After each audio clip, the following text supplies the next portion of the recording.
Atualmente, nós também formamos parte de visão pedagógico, então, tur aí nós estamos por concientizar a comunidade tocante a diferente forma de abuso de mucha, pero mais bem como para manter a comunidade safe. Por ali muito não, durante o carnaval. E ano passado nós lançamos a campanha Carnaval Safe para mucha e hoben, e junto com o jingle.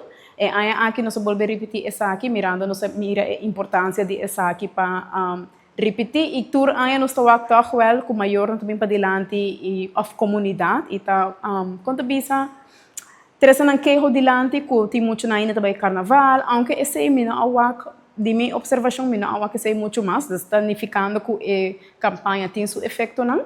E para essa aqui, por exemplo, Fundacion Respetami, nosso rol é agora aqui está bezig está mais tanto conscientizar a comunidade via diferentes plataformas, não? Dus, entre outras no social media, pero também podcast, mas aqui que tem tips não para manter o use safe. Mas o hopi bian, é palavra safe, uma palavra hopi grande, dus nós estamos por de toch decifrar a palavra safe, no sentido que, ok, safe portar, por exemplo, se você está sentindo cansado, é só calor, é também que vai casa. Essa aí também conta como safety, mirando que o carnaval eigenlijk não é desenhado para muito não, para durante. Então, a nós como adulto por wanta é calor, é hamburger, ou come que está na carnaval, mas é muito não. Então, por exemplo, a palavra safe portar também, nós mencionei, por exemplo, num podcast que nós trabalhamos sabra passa, é muito não hobby viajar. Na carnaval sempre nos permite turrende braça turrende, então nós não estamos conscientes, por exemplo, que nós temos que pedir consentimento.